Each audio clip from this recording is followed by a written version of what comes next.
Hello and welcome to a comparison of the Duo to the Idol Pearl. It's a bit of a throwback, but I think it's helpful for placing the overall strength of the ball relative to a popular ball from the past that a lot of people threw and loved, rather than just comparing it to a bunch of current new stuff that you may not have had the chance to drill and aren't familiar with. My sponsors are Storm, Bowlers, Mart, CoolWick, Turbo Grips, and the SRGBBFS group on Facebook. Check out the description for information and codes to save some money. And with each purchase of a Duo, Roto Grip will also donate 5% of the proceeds to Big Brothers Big Sisters.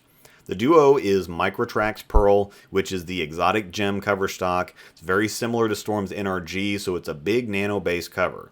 The Exotic and Duo are the first time we've seen Microtrax Pearl stateside. We have seen a lot of Microtrax from Roto, but just in hybrid and solid form. The Idol Pearl, on the other hand, is E-Trax P18, and Roto has used a lot of E-Trax variants, so it's a cover you should be really familiar with through balls like the Halo Pearl, Halo Vision, UFO Alert, RSTX2, Rubicon UC2, etc. I think obviously if you take any of those balls and throw them against the Exotic Gem, not on the same level, so much beefier and stronger of a reaction out of the Exotic, while the E-Trax balls are much cleaner and sharper. Comparing the cores, the RGs are the same in 15 pounds at 249, then the Duo is at 046 on the differential, while the Idol Pearl is 052. This is bordering on a noticeable difference, but for me it takes closer to 10 points to really notice the impact. I can't say I really feel it in the Duo. It feels like a big cover, big core symmetric ball, familiar to something like the Phase 3, but even stronger. Looking at the Duo, it's strong, definitely stronger than the Idol Pearl, but more responsive than I expected. I love this cover in Pearl form. It's got a very unique look and feel to it. Anyone that has an exotic gem will tell you it's a different feel from any other Pearl you've thrown. So to continue to repeat myself, a ball being Pearl, hybrid, or solid is part of the equation, but not a definitive part. You can't just say Pearl and have that mean anything, because the exotic gem is a Pearl and the RSTX2 is a Pearl, and those two balls share zero in common from a reaction perspective.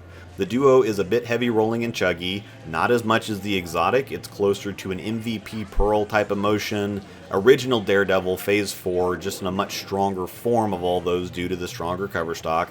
I'm surprised I like it so much, to be honest. Stuff that's any kind of chuggy or heavy rolling at all just doesn't work for me on the left side, but no specific facet of the reaction goes too far in any one direction. Usually more chuggy stuff also slows down faster and is smoother, so the heavy roll forces me deeper to get it down the lane, and then it doesn't want to make the corner, but the Duo rolls up and pops. Now over to the Idol Pearl, it's a solid step to a step and a half down on cover strength, but like the Duo, it's a little too responsive from straight. It's a little cleaner and sharper, but doesn't look much, if any, weaker than the Duo at first. It's just tons of friction response. Once we go to move in a little, the Idol Pearl loses more reaction faster than the Duo. This is another key thing to watch as far as cover strength goes. The Duo acted the same way across the lane. It was going to hook and respond no matter where I was at. With weaker covers, they'll respond from straighter angles. They'll look really strong with a lot of friction and not a lot of angle, but as soon as you go to move in, it slows down quite a bit. The Duo is still responding, but it's getting a ton of dig at the same time.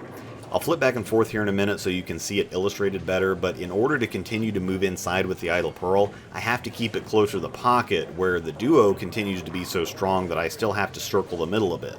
From this deeper zone, I'm covering more boards with the Duo, even though I'm standing in the same places, because it's stronger, it's getting more traction, where the Idol Pearl can't quite overcome that much angle and volume. It still can cover the boards, it can still play angle, and I'd argue it's just as good of a look as the Duo. I just have to play with the shot shape a little for each ball to fit. Now in this situation, a fair question is, well then how do you decide which ball to throw? They both look good, they're both viable options. You could realistically flip a coin, so which is the right or correct decision? This boils down to a few things, and some of it is sixth sense type of stuff. Which ball do you feel more comfortable with? Which one is more forgiving? Which one is more forgiving in the direction you might typically miss in? Which one matches your physical game better? Where are the other bowlers playing? How long do you think you'll be able to stay in that ball? Which one is carrying better or going through the pocket better, or so on and so forth? So for best results with the Duo from this third to fourth arrow zone, I need to get it to about 6 board down lane. If I get it inside of that, it's cutting a little sharp or just not getting down the lane.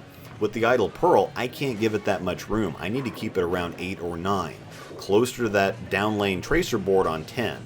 If I hit 8 or 9 with the Duo, it's just going straight through the face. Even though the Idol Pearl doesn't look that far off, it's usable and effective from all the same zones, but the details most people don't notice or look for are the ones that matter and that tell you more of the story. A lot of people will watch this and say, well, you're throwing both of them from the same places on the lane and they're both striking. I don't see the difference, or you're trying to make something up to sell bowling balls. But if you get a Duo yourself and throw it against an Idol Pearl, you're going to see and feel a fairly sizable difference. A lot of this stuff isn't easy to see on video, so I'm trying to describe as much detail and point out as much as possible. The Duo releases on May 19th. I still have more videos and comparisons coming in all shapes and sizes, in addition to just a straight ball reaction version of this without the commentary, so you can let your eyes be the judge. Remember to check out the description for my sponsors and money-saving opportunities. Thanks for watching, and may the strikes be with you.